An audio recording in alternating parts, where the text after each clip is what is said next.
Afterwards, I told him if he wants to get on this show at Madison Square Garden on Triple G show, he's got to fight someone tough. And the way he boxed so beautifully against such a big puncher, a guy that was 14-0 with 12 knockouts. Ryan only had 8 fights, but he showed his heart, he showed his ring IQ, his boxing ability. So I want to have Brian Ceballo say a few words to the media, and then you guys can ask questions for either Tim, Ben Newhouse's manager, or Brian about his performance.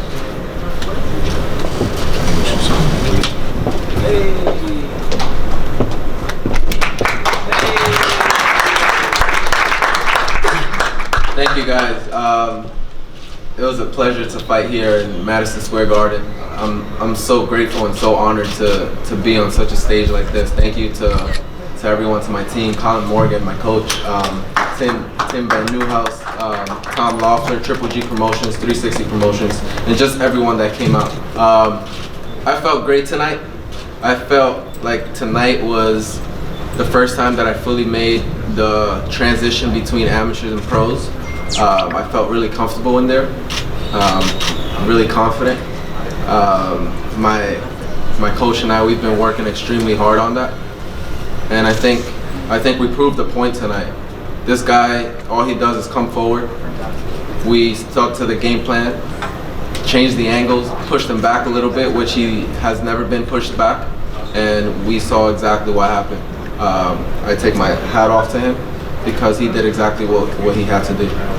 So I appreciate it. Thank you.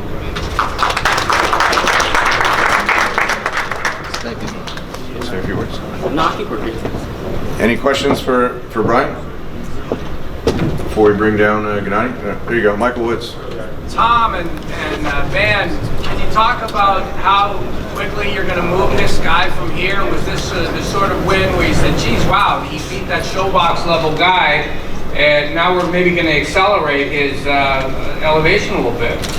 Well, I think with Brian's marketability combined with his ring IQ, you saw how many fans were cheering for him. He sold a lot of tickets. He sold the most tickets besides Triple G, of any undercard fighter on this show. So he had his fan base, and like I said, we want to thank Colin Morgan for his training and just his whole support team that he has here with him. So to answer your question, Michael, I think he can be on the fast track now. This really was that statement fight that he needed. This was his audition to sign with Triple G Promotions to put on a performance like this, and you know, with that backing, we could see him move pretty quickly. Welterweight division, we know, is all very red hot, is very competitive. Brian fits in perfectly with his marketability. He's fluent in Spanish, has a great fan base, and with his boxing style, I think there's some great milestones to achieve for him.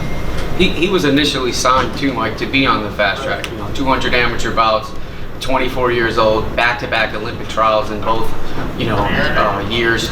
So that was a big deal when we signed him, and the composure was what was very exciting about Brian, because I felt like he was going to make a perfect transition into the pros. And then when he debuted, we were like, oh wow, look at all this. We didn't know what to see. And then the second fight and the third fight at the Hollywood level, and Brian just kept saying, like, step me up, step me up, step me up. And Tom and I were just wanted to keep that pace going. But I think he made a big statement to where he's going to be, and the plan continues to keep him on the fast track. Peter? Question for Tim. Tim, after the fight you said that some people weren't sure if this is the right opponent, but you were from the beginning. Why?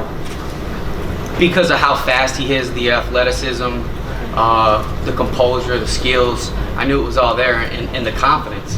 Colin Morgan, I called Colin, and I wanted to see what he felt and see if he seen the same vision that I seen, and that's exactly what it was. And they didn't hesitate as it related to the fight. Tom and I went back and forth. Tom said, Tom was like, this is a dangerous fight for Brian.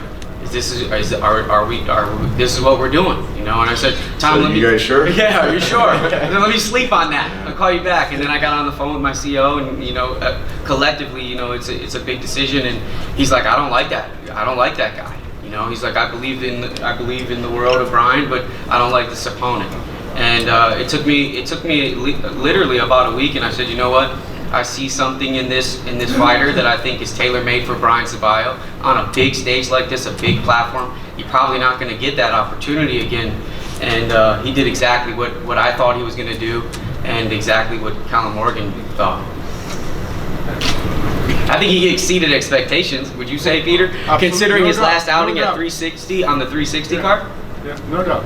So I think Gennadi's ready to come down. So Brian and Tim will stick around here and can do some one-on-one interviews.